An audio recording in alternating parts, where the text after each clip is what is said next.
Israel और Iran के बीच युद्ध का फ्रंट फिर से खुल सकता है और ऐसा बहुत ही जल्द होने की आशंका है। तेहरान में भारतीय दूतावास ने भी सलाह जारी की है और कहा है कि इस वक्त ईरान की गैर जरूरी यात्रा करने से बचा जाए और ईरान में जो भारतीय मौजूद हैं वे भी चाहें तो विमानों से लौट सकते हैं। ईरान की मिसाइल फिर तैयार है, किसी भी वक्त लॉन्च करने का ऑर्डर जारी किया जा सकता है, जो ईरान से आसमान की तरफ बढ़ेंगी और इसराइल पर कहर बनकर टूटेंगी। वहीं इसराइल के फाइटर जेट्स को भी किसी भी नए मिशन पर भेजा जा सकता है। इसराइल के हवाई अड्डों पर लड़ाकू पायलट बैटल रेडी किए जा चुके हैं। ईरान में नए टारगेट सेट हैं, बस नेतन्याहू से हमले का ऑर्डर आना बाकी है। क्या युद्ध को लेकर अगले 24 घंटे में कुछ बड़ा होने वाला है? क्या 48 घंटे में नेतन्याहू कोई बड़ा फैसला करेंगे और 72 घंटे में ऑपरेशन तेहरान लॉन्च कर देंगे? ईरान और इसराइल के बीच अगले 100 घंटे बहुत अहम होने वाले हैं। ईरान पर हमला हुआ तो फिर दहलेगा तेल अवीव और हाइफा, या फिर ईरान पर पहले कर देगा इसराइल हमला। बारूद के ढेर पर बैठा पश्चिम एशिया युद्ध के दूसरे राउंड को लेकर डरा हुआ है, क्योंकि 1 महीने पहले ही दुनिया ने खुद को तीसरे विश्व युद्ध के करीब देखा है और ये खौफ अभी फिर से उबाल ले रहा है। ये दोनों तस्वीरें इस वक्त दुनिया में युद्ध का एक नया सायरन फिर से बजा रही हैं, क्योंकि तेहरान में भारतीय दूतावास ने एक बहुत जरूरी सलाह जारी कर दी है। ये सलाह एक बड़ी वार्निंग बनकर आई है।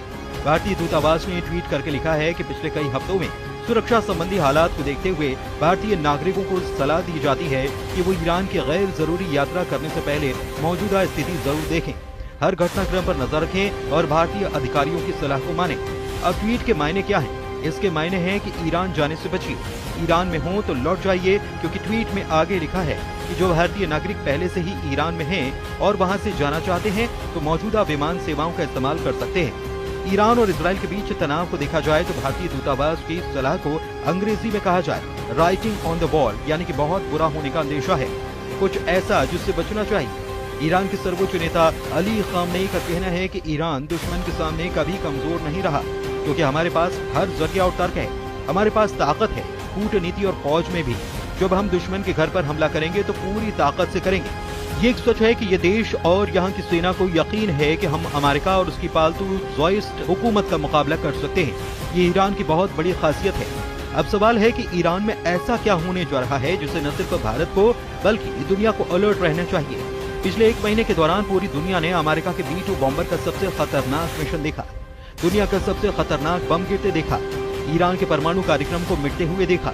इससे पहले ईरान में फौजी कमांडरों का जनाजा देखा है, ईरान की मिलिट्री लीडरशिप को एक ही दिन में खत्म होते देखा है। लेकिन इस हमले के बाद ईरान का गुस्सा भी देखा है।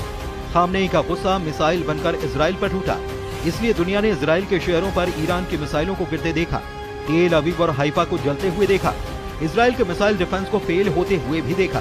ईरान एक तरफ और दूसरी तरफ ट्रंप और नेतन्याहू की जोड़ी जो मिलकर ईरान पर टूट पड़ी, लेकिन 12 दिन चले युद्ध के बाद दोनों तरफ से सीज फायर कर दिया गया।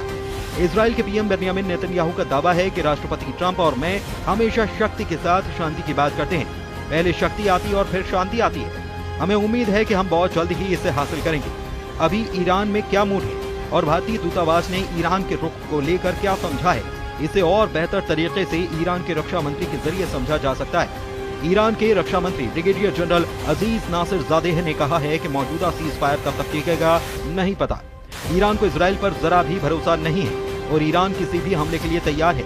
तुर्की और मलेशिया के रक्षा मंत्रियों से फोन पर बातचीत में नासिरजादेह ने कहा कि ईरान युद्ध नहीं चाहता, लेकिन उसकी तैयारी पूरी है। ईरान और इसराइल एक दूसरे को अपना सबसे बड़ा दुश्मन मानते हैं, दोनों ही एक दूसरे पर यकीन नहीं करते और 13 जून को हुए हमले के बाद ईरान के पास तो इसकी वजह भी है कि वो इसराइल की तरफ से किसी भी बात का भरोसा न करे।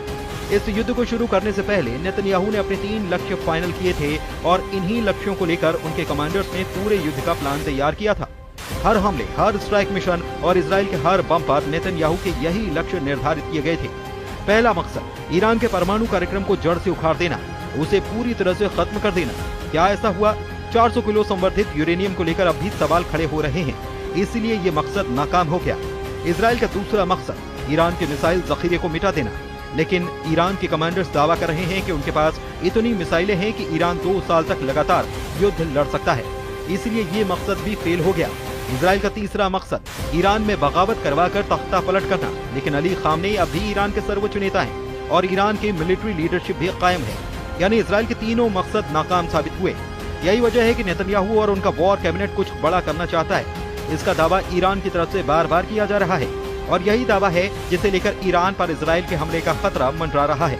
लेकिन 12 दिन के युद्ध के दौरान इजराइल पर ईरान की जितनी मिसाइल गिरी, ऐसे हर धमाके ने इजराइल के मिसाइल डिफेंस सिस्टम का पुर्जा ढीला कर दिया। तेल अवीव से लेकर हाइफा और अशदोद से लेकर बेन गुरियन हवाई अड्डे तक हर मिसाइल हमले ने नेतन्याहू को ईरान पर नया प्लान बनाने के लिए मजबूर कर दिया। यही वजह है कि नेतन्याहू ने ईरान को घेरने के लिए अब नई योजना तैयार की है। नेतन्याहू ने कहा है कि ईरान के मिसाइल कार्यक्रम पर रोक लगनी चाहिए और उसे 480 किलोमीटर से ज्यादा रेंज की मिसाइल नहीं बनाने दी जानी चाहिए। मतलब साफ है कि नेतन्याहू ईरान के उन मिसाइलों से घबरा गए हैं जो 1500 किलोमीटर या उससे ज्यादा की रेंज रखती हैं, क्योंकि ईरान और इजराइल की दूरी भी 1500 से 1800 किलोमीटर की रेंज में है। यही वजह है कि नेतन्याहू चाहते हैं कि ईरान के पास 480 किलोमीटर की रेंज वाली मिसाइल हो ताकि वो इजराइल तक न पहुंच पाए। 13 जून 2025 को जब ईरान पर हमला हुआ तब उसकी खुफिया एजेंसियों से लेकर इजराइल को रोकने वाले हर प्लान की पोल खुल गई थी। इजराइल के फाइटर जेट्स को रोकने वाली कोई ताकत ईरान में मौजूद नहीं थी। ईरान का आसमान इजराइल की वायु सेना के लिए खुला मैदान साबित हुआ और यही वजह है कि नेतन्याहू ने जो टारगेट एयरपोर्ट को दिए थे उस हर ठिकाने पर बमबारी की गई और नुकसान भी जबरदस्त पहुंचाया गया, क्योंकि 13 जून के बाद हमले में मिलिट्री कमांडर और वैज्ञानिकों के अलावा 1000 से ज्यादा लोगों की मौत हुई। लेकिन 12 दिन के युद्ध में दोनों तरफ से एक दूसरे पर हमले हुए। हमले दिन रात हो रहे थे। एक तरफ से फाइटर जेट तो दूसरी तरफ से बैलिस्टिक मिसाइल दागी गई। एक तरफ नेतन्याहू ने कमान संभाली जिसमें अमेरिका से भी पूरी मदद थी, तो दूसरी तरफ ईरान के सर्वोच्च नेता अली खामनेई ने मोर्चा संभाला और तमाम मिलिट्री लीडरशिप खत्म होने के बाद फौरन सेना की कमान नए कमांडर्स के हाथों में थाम दी और फिर 12 दिनों तक ईरान ने बता दिया कि इजराइल की शुरुआती स्ट्राइक के बाद उसकी मिसाइल पावर बरकरार है। तेल अवीव से लेकर हाइफा तक दुनिया ने ईरान के मिसाइल हमलों को देखा है, जमीन पर तबाही देखी, बड़ी बड़ी इमारतों को खत्म होते देखा है और ये तस्वीरें नेतन्याहू की कमांड सेंटर से लेकर व्हाइट हाउस में भी देखी गई। इसलिए ट्रंप ने भी कहा है कि ईरान और इजराइल दोनों को इस युद्ध में नुकसान हुआ है और इजराइल ने भी बड़ी चोट खाई है। नेतन्याहू ने अब ईरान के लिए 480 किलोमीटर रेंज वाली मिसाइलों की शर्त रखी है। नेतन्याहू की डिमांड यह है कि ईरान की मिसाइल 480 किलोमीटर से आगे न बढ़ पाए। इसे लेकर इजराइल को बैकफुट पर देखा जा रहा है और इसीलिए ईरान के विदेश मंत्री ने कहा कि इजराइल इस युद्ध में नाकाम साबित हुआ है। अराक्ची का मैसेज साफ है कि इजराइल 12 दिन के युद्ध में पूरी तरह से नाकाम हो गया और नेतन्याहू ने ईरान को हराने का जो प्लान बनाया था उसमें खुद इजराइल को बचाते हुए नजर आए। इसलिए नेतन्याहू को लग रहा है कि ईरान को लेकर उनका मकसद पूरा नहीं हुआ और ईरान को भी ये डर है कि एक बार फिर से इजराइल किसी भी वक्त हमला कर सकता है, जिस तरह उसने 13 जून को हमला करके तेहरान को दहला दिया था।